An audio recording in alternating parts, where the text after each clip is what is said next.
Gold smuggling ಕೇಸ್ನಲ್ಲಿ ಸಿಲುಕಿ ನಟಿ ರನ್ಯಾ ಗೋಳಾಡ್ತಿದ್ದಾಳೆ. ಡಿಆರ್ಐ ಪ್ರಶ್ನೆಗಳಿಗೆ ಉತ್ತರಿಸದೆ ಕಣ್ಣೀರು ಹಾಕ್ತಿದ್ದಾಳಂತೆ. ಈ ನಡುವೆ ರನ್ಯಾ ಹಿಂದೆ ಕಾಣದ ಕೈಗಳು ಇದ್ದಾವ ಅನ್ನೋ ಪ್ರಶ್ನೆಗಳು ಹುಟ್ಟುಕೊಂಡಿವೆ.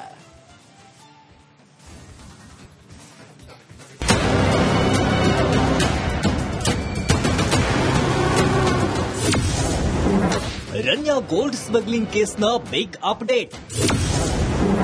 ನಟಿ ರನ್ಯಾಗೆ ದೊಡ್ಡ ಮಟ್ಟದಲ್ಲಿ ರಾಜಕೀಯ ಕಾಂಟ್ಯಾಕ್ಟ್.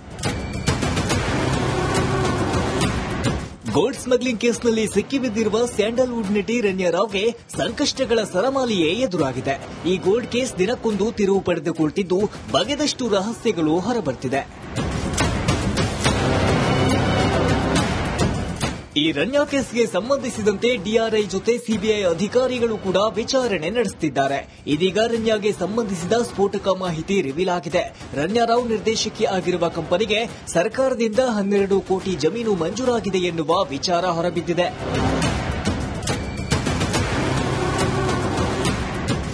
ರನ್ಯಾ ರಾವ್ ತುಮಕೂರಿನ ಶಿರಾಬಳಿರುವ ಕಿಸ್ರೋಡಾ ಇಂಡಿಯಾ ಪ್ರೈವೇಟ್ ಲಿಮಿಟೆಡ್ ಎಂಬ ಕಂಪನಿಯ ನಿರ್ದೇಶಕಿಯಾಗಿದ್ದಾರೆ. 2022ರ ಏಪ್ರಿಲ್ 21ರಲ್ಲಿ ಈ ಕಂಪನಿ ಆರಂಭವಾಗಿದೆ. ಆದರೆ ಇದಾದ 9 ತಿಂಗಳಲ್ಲೇ ಕಂಪನಿಗೆ 2023ರಲ್ಲಿ ಕೆಐಎಡಿಬಿಯಿಂದ 12 ಎಕರೆ ಜಮೀನು ಮಂಜೂರು ಮಾಡಲಾಗಿದೆ.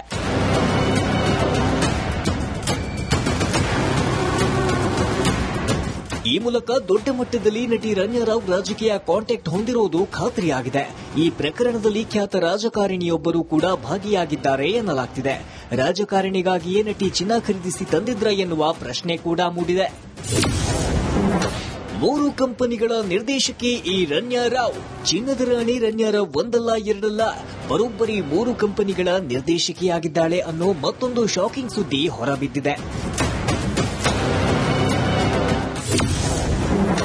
ಕಿಸ್ರೋಡಾ ಇಂಡಿಯಾ ಪ್ರೈವೇಟ್ ಲಿಮಿಟೆಡ್ ರನ್ಯಾ ಹಾಗೂ ಕಬ್ಬಿನಹಳ್ಳಿ ವೃಷಭ್ ನಿರ್ದೇಶಕರು. ಸ್ಟೀಲ್ ಉತ್ಪಾದನಾ ಕಂಪನಿ. ಏಪ್ರಿಲ್ 22, 2022ರಂದು ಕಂಪನಿ ಆರಂಭ.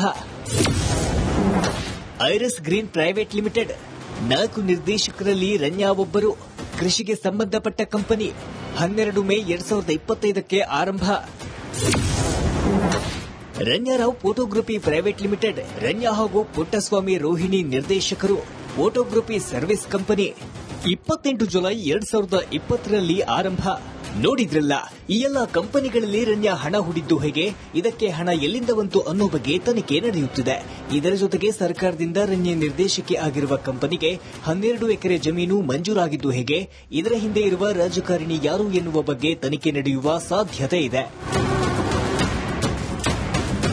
Dhruvaraj, crime bureau, republic Kannada.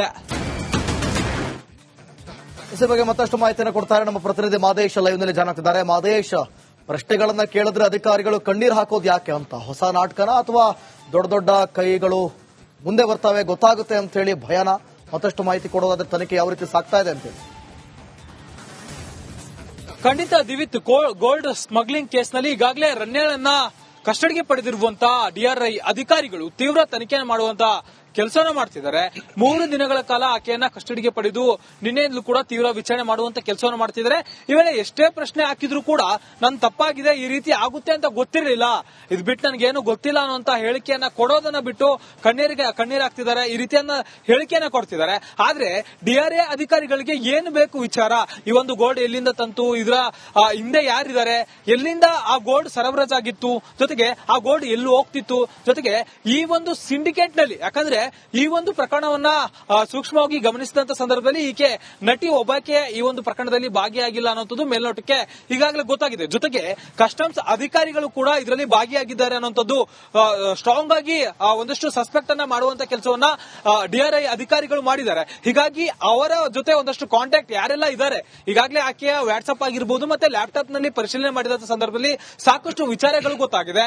ಆಕೆಯ ಮನೆ ಮೇಲೆ ರೇಡ್ ಮಾಡಿದಂತ ಸಂದರ್ಭದಲ್ಲಿ ಮನೆಯಲ್ಲಿ ಒಂದಷ್ಟು ಎವಿಡೆನ್ಸ್ಗಳು ಕೂಡ ಪತ್ತೆಯಾಗಿದೆ. ಜೊತೆಗೆ ಮನೆಯಲ್ಲೂ ಕೂಡ ಒಂದಷ್ಟು ಚಿನ್ನ ಆಗಿರಬಹುದು, ಜೊತೆಗೆ ಕೋಟ್ಯಾಂತರ ರೂಪಾಯಿ ಹಣ ಕೂಡ ಸಿಕ್ಕಿದೆ. ಆ ಎಲ್ಲಾ ವಿಚಾರಗಳಿಗೆ ಸಂಬಂಧಪಟ್ಟಂತೆ ಪ್ರಶ್ನೆಗಳ ಸುರಿಮಳೆಯನ್ನ ಡಿಆರ್ಐ ಅಧಿಕಾರಿಗಳು ನಟಿಗೆ ಮಾಡ್ತಿದ್ದಾರೆ. ಪ್ರಶ್ನೆ ಮಾಡಿದಂತ ಸಂದರ್ಭದಲ್ಲಿ ನನ್ಗೇನು ಗೊತ್ತಿಲ್ಲ, ಈ ರೀತಿ ಆಗುತ್ತೆ ಅಂತ ನನ್ಗೆ ಗೊತ್ತಿರಲಿಲ್ಲ ಅಂತ ಹೇಳಿ ಆ ಒಂದೇ ಹೇಳಿಕೆಯನ್ನ ಹಾಕೋದ್ರ ಜೊತೆಗೆ ಕಣ್ಣೀರು ಹಾಕ್ತಿದ್ದಾರೆ ಅನ್ನುವಂಥದ್ದು ಸದ್ಯಕ್ಕೆ ಗೊತ್ತಾಗ್ತಿದೆ.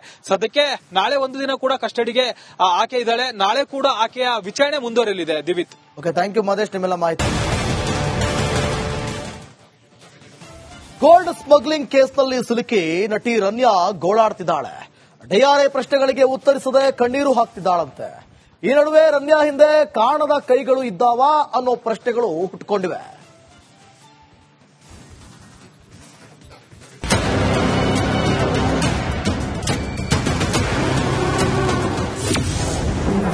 ರನ್ಯಾ ಗೋಲ್ಡ್ ಸ್ಮಗ್ಲಿಂಗ್ ಕೇಸ್ನ ಬಿಗ್ ಅಪ್ಡೇಟ್.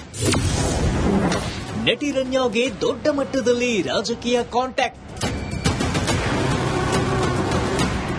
ಗೋಲ್ಡ್ ಸ್ಮಗ್ಲಿಂಗ್ ಕೇಸ್ನಲ್ಲಿ ಸಿಕ್ಕಿಬಿದ್ದಿರುವ ಸ್ಯಾಂಡಲ್ವುಡ್ ನಟಿ ರನ್ಯಾ ರಾವ್ಗೆ ಸಂಕಷ್ಟಗಳ ಸರಮಾಲೆಯೇ ಎದುರಾಗಿದೆ. ಈ ಗೋಲ್ಡ್ ಕೇಸ್ ದಿನಕ್ಕೊಂದು ತಿರುವು ಪಡೆದುಕೊಳ್ತಿದ್ದು ಬಗೆದಷ್ಟು ರಹಸ್ಯಗಳು ಹೊರಬರ್ತಿದೆ. ಈ ರನ್ಯಾ ಕೇಸ್ಗೆ ಸಂಬಂಧಿಸಿದಂತೆ ಡಿಆರ್ಐ ಜೊತೆ ಸಿಬಿಐ ಅಧಿಕಾರಿಗಳು ಕೂಡ ವಿಚಾರಣೆ ನಡೆಸುತ್ತಿದ್ದಾರೆ. ಇದೀಗ ರನ್ಯಾಗೆ ಸಂಬಂಧಿಸಿದ ಸ್ಫೋಟಕ ಮಾಹಿತಿ ರಿವೀಲ್ ಆಗಿದೆ.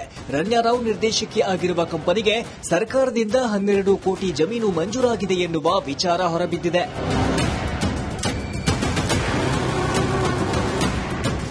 ರನ್ಯಾ ರಾವ್ ತುಮಕೂರಿನ ಶಿರಾ ಬಳಿ ಇರುವ ಕಿಸ್ರೋಡ ಇಂಡಿಯಾ ಪ್ರೈವೇಟ್ ಲಿಮಿಟೆಡ್ ಎಂಬ ಕಂಪನಿಯ ನಿರ್ದೇಶಕಿಯಾಗಿದ್ದಾರೆ.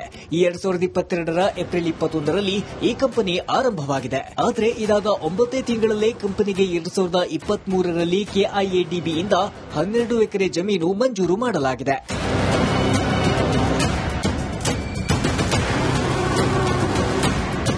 ಈ ಮೂಲಕ ದೊಡ್ಡ ಮಟ್ಟದಲ್ಲಿ ನಟಿ ರನ್ಯಾ ರಾವ್ ರಾಜಕೀಯ ಕಾಂಟ್ಯಾಕ್ಟ್ ಹೊಂದಿರುವುದು ಖಾತ್ರಿಯಾಗಿದೆ. ಈ ಪ್ರಕರಣದಲ್ಲಿ ಖ್ಯಾತ ರಾಜಕಾರಣಿಯೊಬ್ಬರು ಕೂಡ ಭಾಗಿಯಾಗಿದ್ದಾರೆ ಎನ್ನಲಾಗ್ತಿದೆ. ರಾಜಕಾರಣಿಗಾಗಿಯೇ ನಟಿ ಚಿನ್ನ ಖರೀದಿಸಿ ತಂದಿದ್ರ ಎನ್ನುವ ಪ್ರಶ್ನೆ ಕೂಡ ಮೂಡಿದೆ. 3 ಕಂಪನಿಗಳ ನಿರ್ದೇಶಕಿ ಈ ರನ್ಯಾ ರಾವ್. ಚಿನ್ನದ ರಾಣಿ ರನ್ಯಾ ರಾವ್ ಒಂದಲ್ಲ ಎರಡಲ್ಲ ಬರೋಬ್ಬರಿ 3 ಕಂಪನಿಗಳ ನಿರ್ದೇಶಕಿಯಾಗಿದ್ದಾಳೆ ಅನ್ನೋ ಮತ್ತೊಂದು ಶಾಕಿಂಗ್ ಸುದ್ದಿ ಹೊರಬಿದ್ದಿದೆ. ಕಿಸ್ರೋಡ ಇಂಡಿಯಾ ಪ್ರೈವೇಟ್ ಲಿಮಿಟೆಡ್ ರನ್ಯಾ ಹಾಗೂ ಕಬ್ಬಿನಹಳ್ಳಿ ವೃಷಭ್ ನಿರ್ದೇಶಕರು.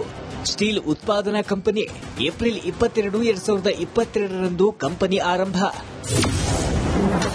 ಐರಸ್ ಗ್ರೀನ್ ಪ್ರೈವೇಟ್ ಲಿಮಿಟೆಡ್ 4 ನಿರ್ದೇಶಕರಲ್ಲಿ ರನ್ಯಾ ಒಬ್ಬರು. ಕೃಷಿಗೆ ಸಂಬಂಧಪಟ್ಟ ಕಂಪನಿ. 12 ಮೇ 2025ಕ್ಕೆ ಆರಂಭ. Ranya Rao photography private limited. Ranya ಹಾಗೂ ಪುಟ್ಟಸ್ವಾಮಿ ರೋಹಿಣಿ ನಿರ್ದೇಶಕರು. Photography service company. 28 ಜುಲೈ 2020ರಲ್ಲಿ ಆರಂಭ.